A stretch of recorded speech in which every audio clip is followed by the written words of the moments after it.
When, by the way, when are we going to 16 more days, and maybe I can send more units in here? The Civil Rights Act passes. Didn't it already pass before?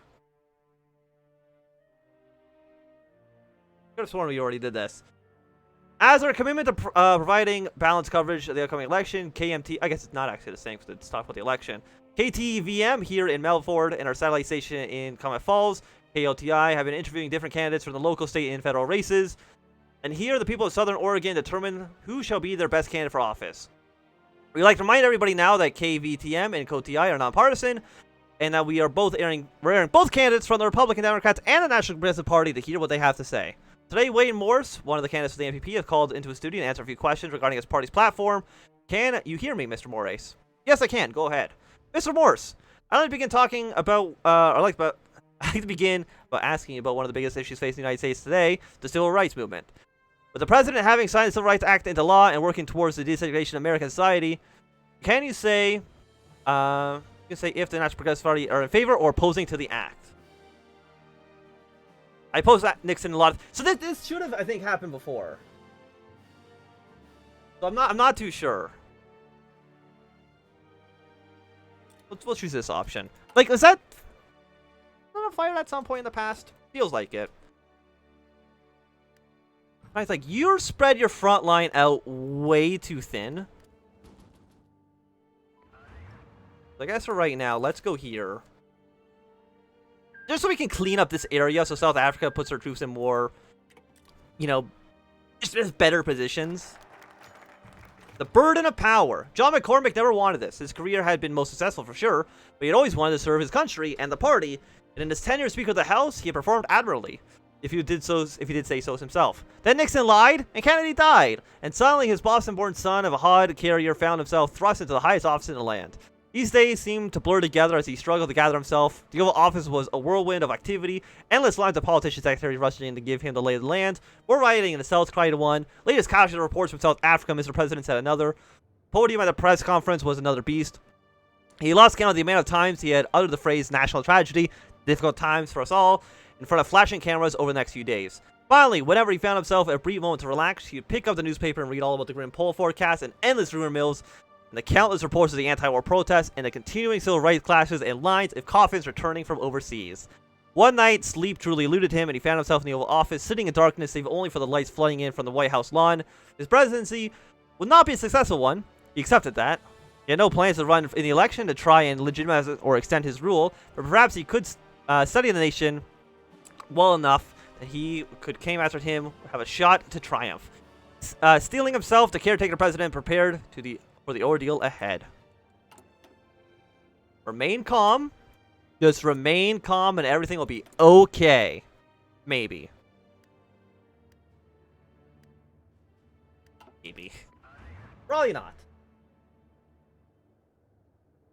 Okay, so that's one area dealt with. I'm going to clean up these areas just so the AI will fix itself a little bit. Like, this is not the situation we want to see. German loyalists hold the line. Today, international observers have reported the steaming final victory of the German garrison in Madagascar. Large convoys of trucks loaded with captured militiamen, partisans, and suspected collaborators and sympathizers, Jewish, natives, and others alike, are photographed and filmed on their way to the countryside where their fate is unknown. Even despite the German victory, chaos still reigns in many parts of the country. Command hierarchy among the troops suffers greatly, and further from the capital goes on. With revenge killings and attacks carried out by unsuspecting civilians in villages, regardless of their true or suspected sympathies, it'll be a great deal of time for the economy to recover as well. The scars of war will never fully be healed. The White House seemed to issue a statement hammering Nazi tyranny and declaring its intention to double the efforts in combating global fascist terror. The bellicose rhetoric hasn't inspired any response from those from Germany or Japan, and whether the president's statement is true or not remains to be seen. For now, Madagascar remains under foreign domination, and its people exploited and oppressed in the name of the glory of the Third Reich. How are you guys doing up here, by the way? Not too bad. I feel like we're getting a little bit of a stalemate up there, but that's okay.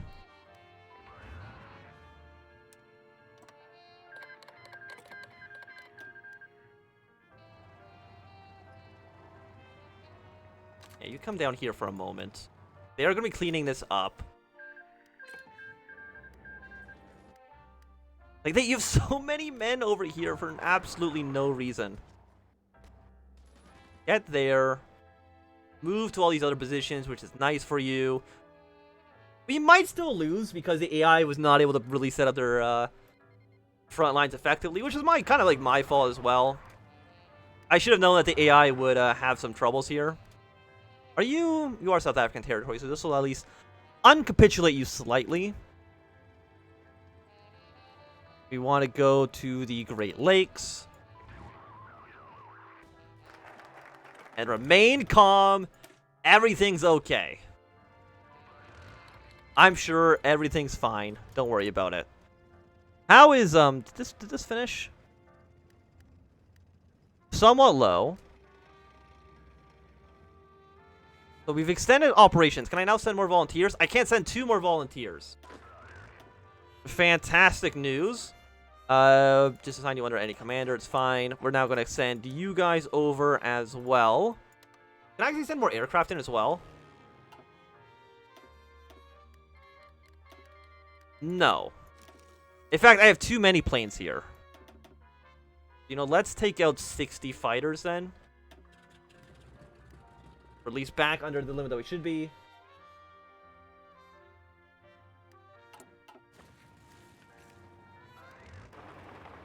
Yeah, we'll definitely like spearhead some victory points once I clean up this pocket. Did lose a battle there. Because we can kill like one of these guys, it should make our lives easier.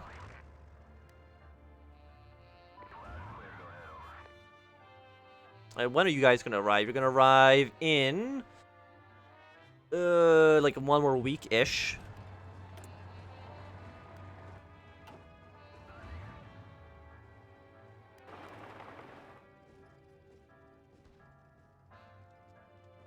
And just help me, guys, as much as you can. How many troops are we fighting against? 29 to 43. I've sent some units up here. Or it'll be easier to kill you. 30. 30. I mean, I think either way it's actually going to be kind of like a difficult fight, unfortunately. This should be you killed. I'm actually going to send you back to Cape Town. So after that, moving past Nixon or saving his legacy. African Gamble. Home by Christmas. He was a crook.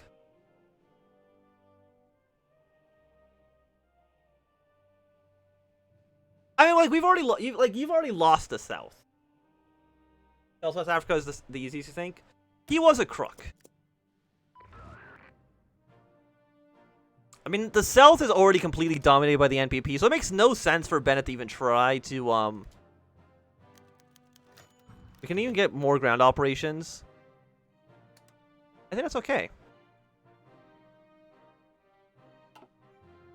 South Africans need those guns in Cape Town yesterday. So sure, we'll send them 2,500 rifles. How many guns do I have? I have 5,000. No, I have 7.5 thousand. Okay. Another question for President McCormick. I address the nation again to respond to the questions and inquiries many Americans are seeking. Clarity and answers regard many of the most pressing issues regarding the United States. While there are some details that I cannot talk about as they were classified in order to protect the United States, I will provide whatever information I can. Many letters mailed to the White House have touched on foreign affairs, and tonight I address you with several of those issues. By far the most numerous letters, such as this one by Frank K. in Oakland, California, have to do with the Japanese occupied treaty ports of San Francisco and Los Angeles.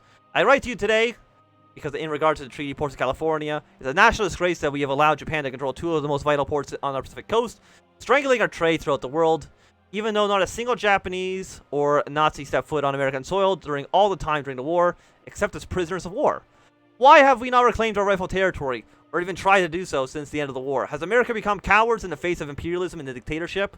Well, Frank, and hundreds of others who have written questions in, and thousands more across the United States who asking the same question, I will say, Japan will face our power in due time. Our alliances with other democracies are beginning to end Japanese imperialism. let's just... Japan will face our power in due time. I'm sure. Don't worry about it. When are you even going to be there? When are these tanks going to be there? No, they're already here. Fantastic. Can I actually just assign you all into this army? Please go down to Cape Town. Ignore this front line for now. I mean, I feel like we're doing pretty well, all things considered. A calamitous NPP campaign.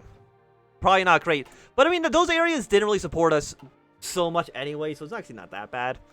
The heating pot.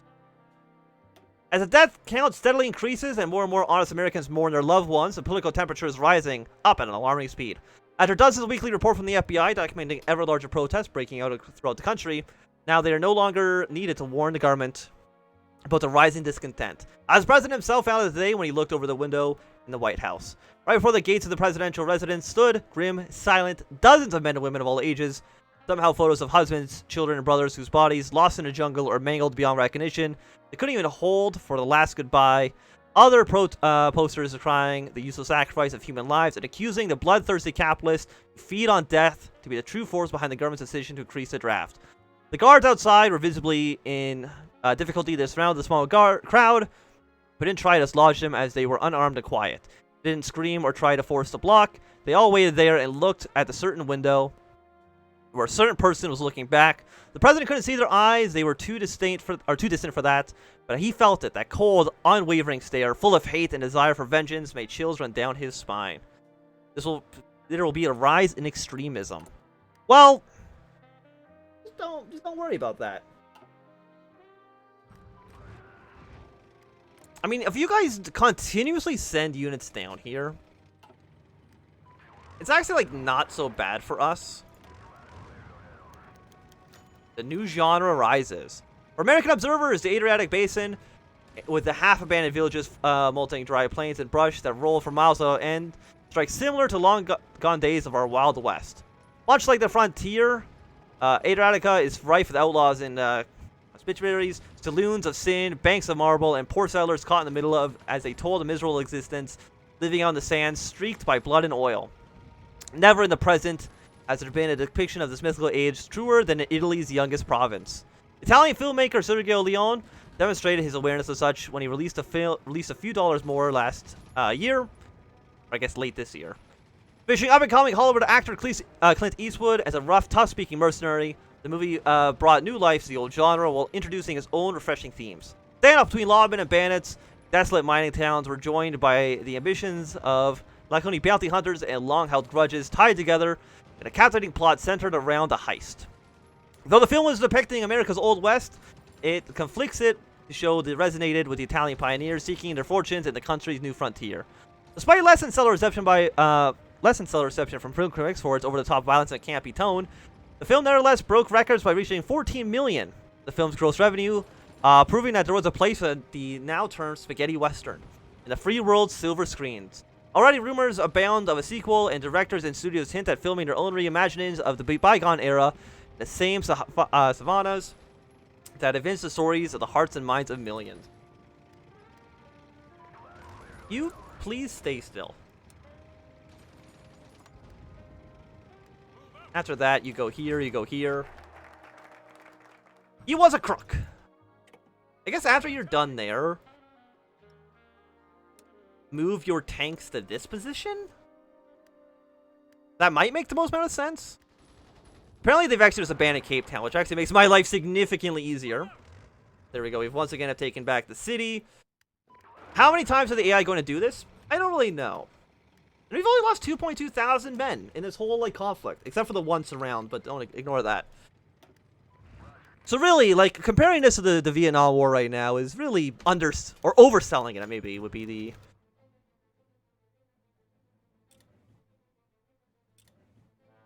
We overselling it a little bit. Let's go for the Rockies.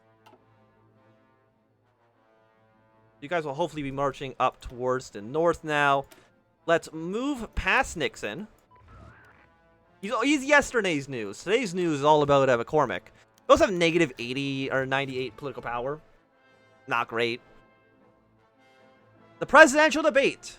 While the relatively new addition into an already tense and event-packed election session, television debates between the candidates for president for the Republican Democrats and National Progressive Party have become one of the most important elements of the campaign. The clash of wit, personality, and charisma and policy between the two most likely people to become leader of the free world in a must-see TV public duty for the big three networks of ABC, CBS, and NBC.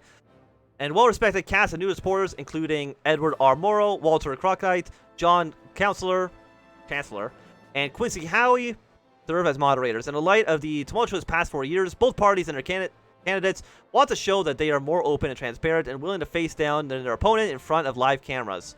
Lyndon B. Johnson, on top of the ticket for the Republican Democrats, and NPP's George C. Wallace are going to face in the WNBC studio at Rockefeller Center in New York City. The debates planned to cover a variety of topics became focused on the candidates themselves. Wallace seemed focused on highlighting the differences between him and Johnson, that the NPP would never trample on the little guy, and everyday Americans that is so often left behind by LGBT's Washington insiders.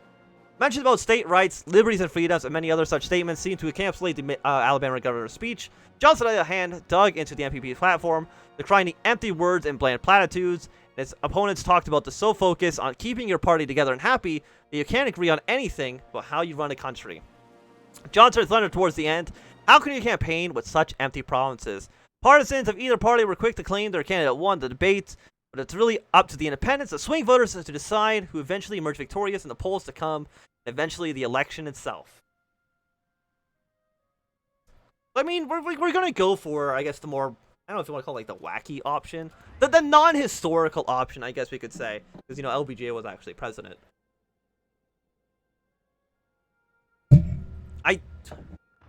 Looking at this. For right now, come here.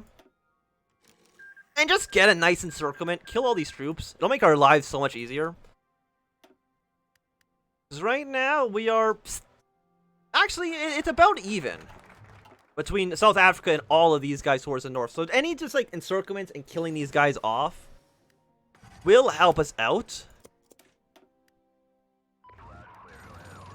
Yeah, just like, hey, 1 medium tank goes here. 2 medium tanks fight this guy. That is at least 1, 2, 3, 4, 5, 6, 7, 8. 8 at minimum are now trapped in this pocket. So that's really good, I would say. So we will just completely crush this. Absolutely no hope of them recovering. And also getting some overruns are quite nice as well. How many units are here? 5, so that's 6 here. Send 1 tank over to kind of capture these other smaller territories. Yeah, no, this is actually really, really good for us. Yeah, because once we, like, eliminate all of you, like, that's really going to be it. Like, if once we outnumber the Germans, like, how do you fight that? You can't really. Okay, I think we've gone this event like 15 times so far. They might even once again take Cape Town, but it's really not that big of a deal. We'll curb radicalism. You guys are now encircled, which is fantastic. We're going to delete this plan because we actually don't want it anymore. So we want to probably push this front when we can. Time for your Reddit points. Don't really know what you mean by that, but that's okay. Better tactical bombers, seems fine. We're at 47. We're slowly killing these guys off.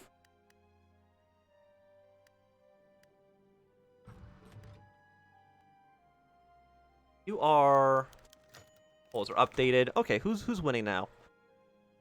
How are the polls looking for us? Toss up on the West Coast? Okay. Wait, is this bad for us? No, I think we're doing better now. Yeah, no, we're doing better now. Fantastic.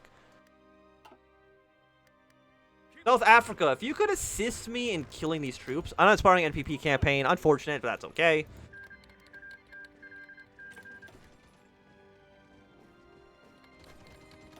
And once this shows up with like a 1, we should be okay to go.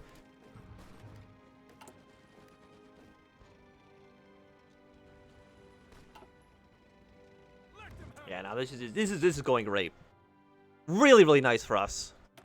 You guys, we have 2 technologies. I mean, we can go for the 65 year tech now. And there we go, beautiful. And the passing of the torch. How is the campaign doing, by the way? I think we're doing well.